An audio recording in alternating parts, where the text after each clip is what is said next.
I'm Fred Cunningham, and welcome to First Responder Friday on WSPA+. Every Friday on 7 News, we profile law enforcement officers, firefighters, EMS, 911 operators, and many other professionals in the Carolinas who respond in times of an emergency. Let's meet some of the people who have devoted their lives to service and run towards trouble when the rest of us are trying to get out of the way. It's not surprising that Pickens County Sheriff's Office Lieutenant Shannon Ellenberg chose a career in law enforcement. She saw it all from growing up with a father who eventually became a police chief. So this is a picture of my dad in his police car. I kind of had a natural inclination to go into the public service field, but all those memories with my dad just started to kind of lead me in the direction of, hey, why not law enforcement? After serving as a detention center officer and a school SRO, Ellenberg will reach 20 years with the Sheriff's Office next month as head of its Special Victims Unit. Those victims include children and what can happen to them because of the internet. The community doesn't realize the type of activity that is out there. A lot of what I find myself doing now that we maybe weren't doing years ago is educating parents on the technology that their children have access to. You can't be gullible about the internet, and you can't be gullible about what your children are doing, because predators are out there and they will suck your children in, and before you know it, your child, who is, straight A, great little boy or girl, has all of a sudden got sucked into this really dark world. It's a world that Ellenberg has learned to cope with when she goes home to her 3 young daughters. There are days when you go home emotional. There are days when you go home and you hug your kids, because you're just thankful that your own kids are safe and that they didn't go through whatever you just experienced with someone else's child.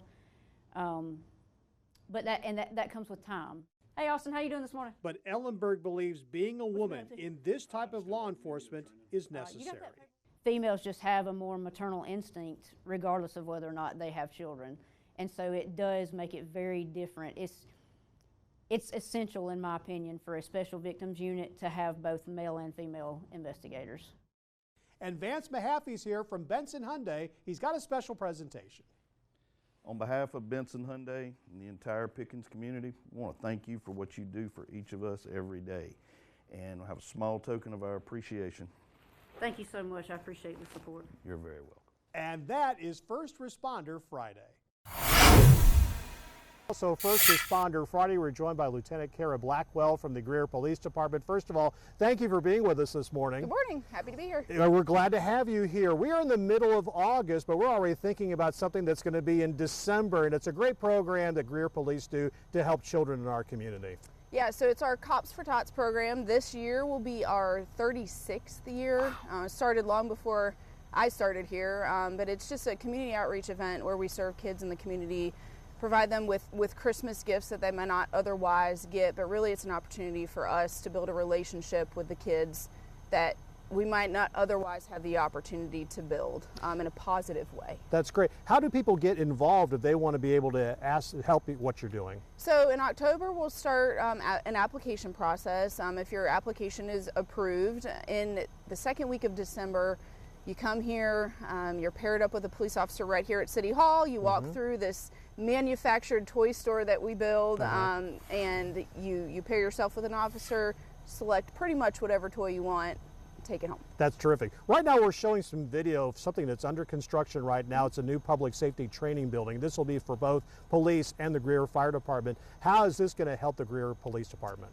Oh, we've been without a training facility for many years now, and an opportunity to train dynamically the way that we want to. This massive facility is going to have the capacity for a classroom up to 100 people, but more important and exciting is the 50-yard firing range that we get, 10 lanes, and the opportunity to pull in vehicles and different degrees of shooting capacity, a state-of-the-art targeting system.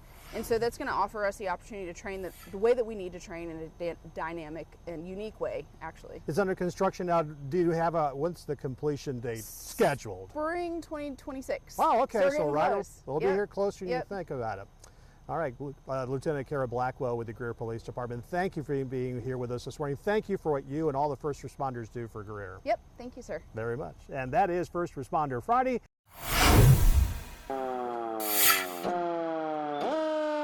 Greg James knows his way around a fire truck. His career with the Clinton Fire Department will hit 30 years in September. He started as a volunteer before becoming a full-time firefighter. He also spent more than a decade with the state fire marshal's office. Now the cabs, when I first started, the city of Clinton had trucks with the jump seats, they called them, and you would get up in a seat and you had a little seat belt, but it was open to the outside, and now they don't even make trucks like that anymore. James has now taken his 3 decades of knowledge to a place where it can be used. He's teaching a career and technology education class at Clinton High School. The subject, firefighting. We're just gonna have fun and play with fire hose and squirt water and the gear. And they don't realize, I say, oh, look, there's a lot of book stuff to this. Firefighter 1 and Firefighter 2 classes, how thick it is for that. There's a lot of hours we're going to sit here in this book, and we've got a 100-question test. They go, 100 questions? Yes, sir. And it's not all book work. There's also physical training. It's called a 2-minute drill. And go. They have 2 minutes to put on all their fire gear, their air pack, their SCBA, and be breathing, completely dressed in less than 2 minutes. Those boys and girls, they get real competitive with it. But this class has a purpose. The community all over, there is a shortage of volunteer firemen, full-time firemen. There's firefighter jobs listed all over the Facebook. I see them all the time in the state government jobs. There's a shortage of firefighters all over the state. If they don't want to do it as a full-time job, they can still volunteer for their fire department in their district that they live in. So how long will James stay on as a firefighter and teaching these students? Probably till I can't walk anymore. And Vance Mahaffey's here from Benson Hyundai. He's got a special presentation. On behalf of Benson Hyundai and the entire Clinton community, we want to thank you for everything you do for all these children here, and we have a small token of our appreciation. Thank you, it's greatly appreciated. And that is First Responder Friday. As you can see, these stories are just a way for us to say thank you to the men and women who are our local first responders. We're going to take a quick break. When we return, more of the people and stories that make up First Responder Friday. Welcome back to 7 News First Responder Friday, right here on WSPA+. We'll continue now with the stories of our brave local first responders and how they serve our communities. Take a look. Sergeant Tony Sadu's job is to find new talent for the Spartanburg County Sheriff's Office. He's the right man for the job. When Sadu was in his late 30s, he quit working in the dry cleaning business to become a law enforcement officer. It was a huge, huge leap of faith, and I can't say that everybody understood what I was trying to do, but I knew that I wanted to do, and it's not to be hokey or anything, it's just I knew I wanted to do something that mattered. Since August, he's been looking for more people like himself, willing to learn what a law enforcement career is all about. I think what we're trying to do is get people to focus on the influence that they're going to have in their community and how this is going to impact their life for the better, versus somebody who just comes in and thinks, well, I don't want to be a police officer, and go out every day and have people shoot at me. Again, very, very small percentage of law enforcement work. I try and explain to them the great things that we do and the value and just the happiness and the satisfaction that doing this job brings to people. That's what I want to focus on.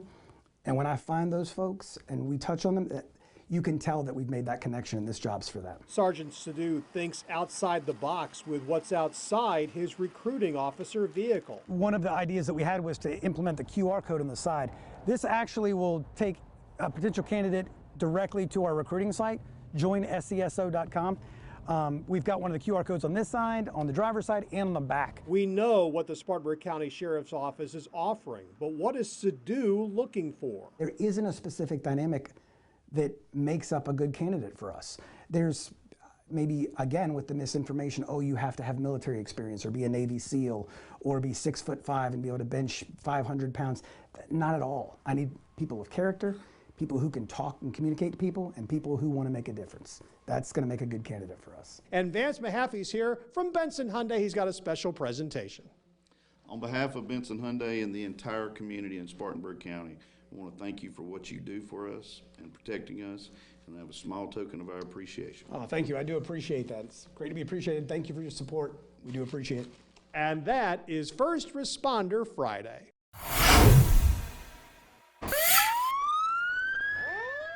The alarms sound at the Anderson Fire Department and crews board the trucks to head out. It happens every day here. Firefighters run toward danger, but there's a new risk for these brave men and women on the job. It's the trouble they can bring home.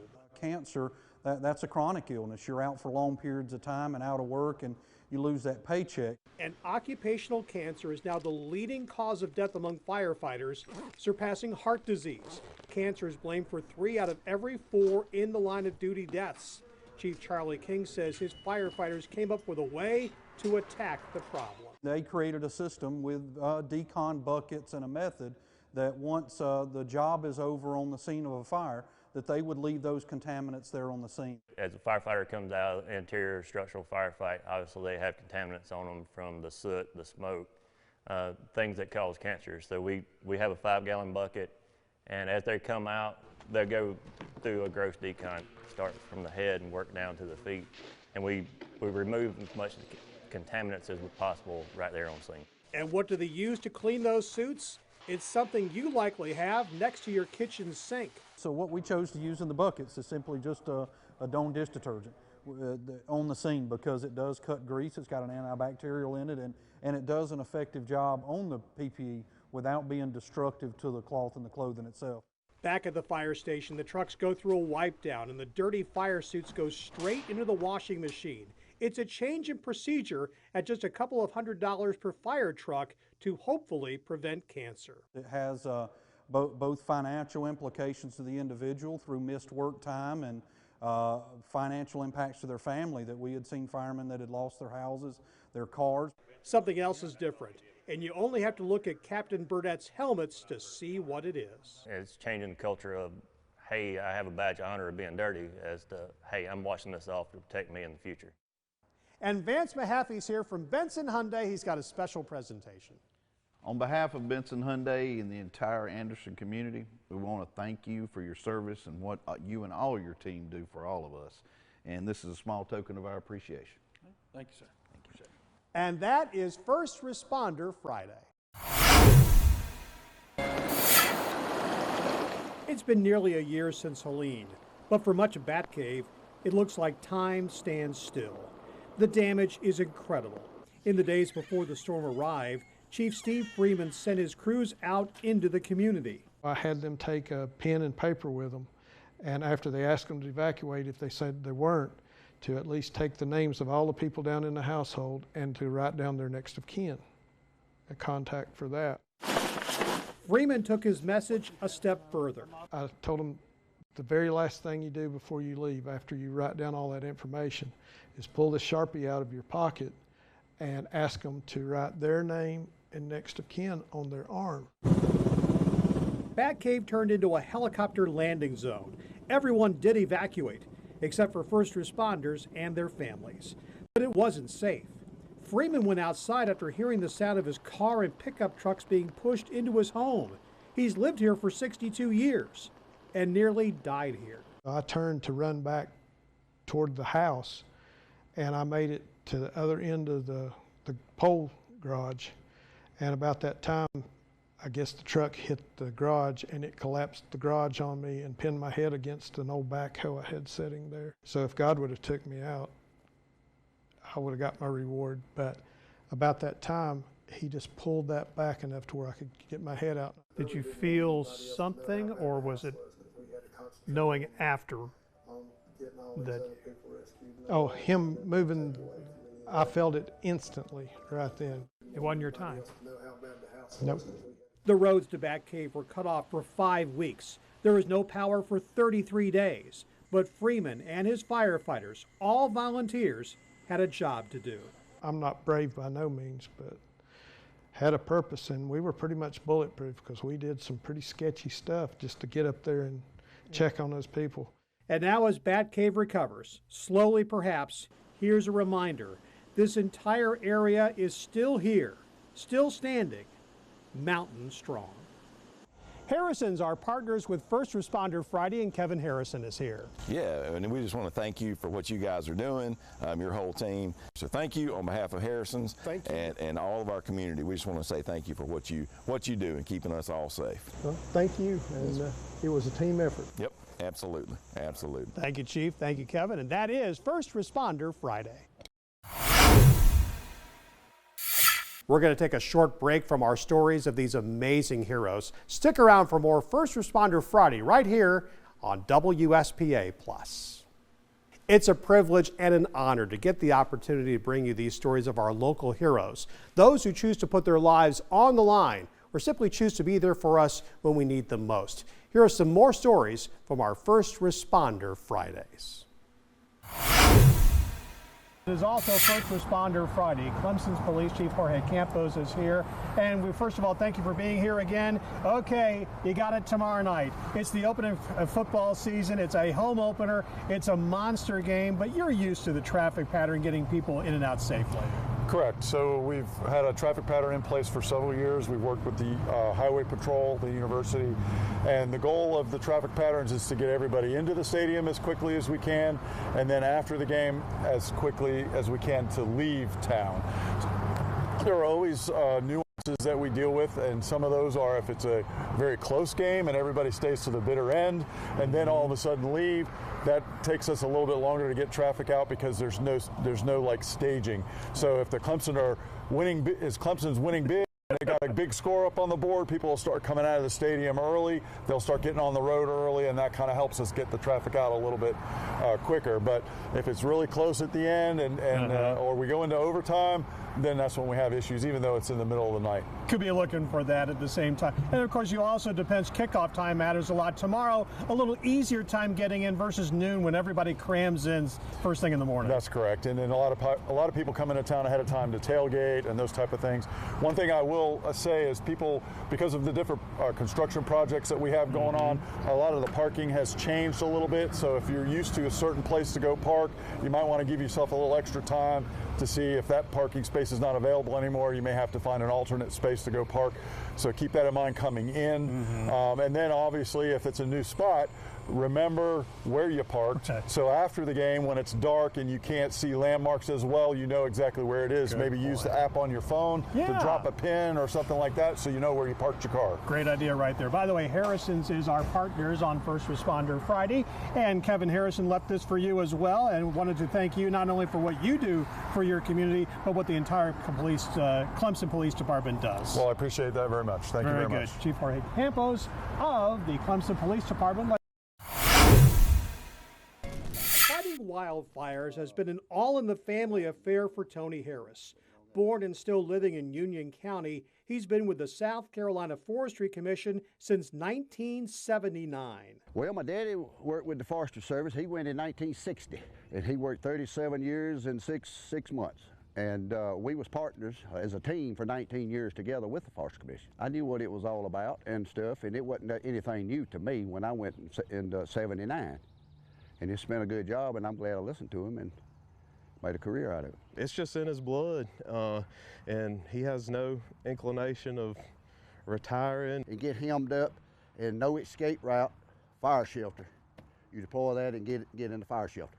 And Tony Harris has seen a lot over those 45 years. I've seen some close calls, firefight, close calls, fire trucks get burned up, houses get burnt down, buildings, equipment. I've had a lot of close calls in the past. The main thing is don't get excited and don't panic. And to also use modern technology, something Harris didn't have much of when he started. Used to didn't have no cell phones. We just had one radio that kind of went from our big unit to our personal unit. You just kind of had to know the location you was going to or a marker from somewhere. And now we got updated stuff. We still got the walkie-talkies, we got cell phones, we got text, we got GPS. And this unit's in 1970, Harris is still going with lots of miles behind him as new generations join the Forestry Commission. They're a younger crowd now. They do things different or look at things different. I've been from the mountains to the coast on fires over the years. Hugo in '89, Fran in '96. Common sense, it goes a long way in this world. College just too, but they best work together. You got to get where the action's at. And you learn a lot common sense wise. A lot of stuff we do is not in the book. It's not in the book. They can show you what it might do, but they the book cannot show you what it's gonna do. And does Tony plan to write the book? I thought about it. And that's First Responder Friday. It's also First Responder Friday, and the A shift for Engine 41 is with us today from the Greer Fire Department. Lieutenant Chase Bradshaw is here. First of all, introduce the other gentleman with you. Good morning. This is Engineer Stewart, firefighter paramedic Larkin, and firefighter EMT Thompson. We're pleased to have all you guys with us this morning. Let me talk to you a little bit because you're a second generation firefighter and you've also got a brother who's in this service? That's correct. My dad actually retired from the city of Greer, and looking up to him, I always knew I wanted to be a first responder and love helping people. Do you have that picture someplace of you sitting in the driver's seat of one of the engines? Absolutely, as a little kid. Yes, sir. Rick, I don't have microphones on you. Is it pretty much all the same story for all of you guys? At some point, you just all do, you wanted to be fire. We appreciate what you've done. You've been here, obviously, for quite some time. Tell me a little bit about this growing community because the number of calls you deal with has exploded. Yes, sir, it has. It's absolutely growing. What we've done is partnered with our city administration and our neighboring departments around us, and with our MDTs, our mobile data terminals, and our AVLs, our vehicle locations. What we do is we don't necessarily have a district no more. We pull the closest unit, and that really helps us out, especially with our automatic aid. Speaking about something that's going to help you out, we want to show everybody what's under construction right now. It's going to be done in early 26, and that is the training facility for the first responders. It's police have part of it, but also firefighting, and you, of course, train pretty much 24/7. Absolutely, yes, sir. We're looking forward to that. Very, very excited about it. We'll have a lot of training over there, and it's going to be good for us because we'll get a lot of real life scenario. That is terrific. Well, Harrison's, of course, is our partners for First Responder Friday. They got a T-shirt for each one of you gentlemen, a gift certificate for each one of you gentlemen as well. Just thank you for everything you do for Greer and for this community. Well, we appreciate it. Thank you. All right, Lieutenant Chase Bradshaw is here, of course, the A shift for Engine 41, and that is First Responder Friday. Those are just some of the people who chose careers with one goal in mind: to help others. You can see new editions of First Responder Friday every week on 7 News in our morning and afternoon newscasts. You can also find all of our previous profiles in the First Responder Friday section of WSPA.com and the 7 News app. And join us here for more episodes of First Responder Friday on WSPA+. I'm Fred Cunningham, and we'll see you next time.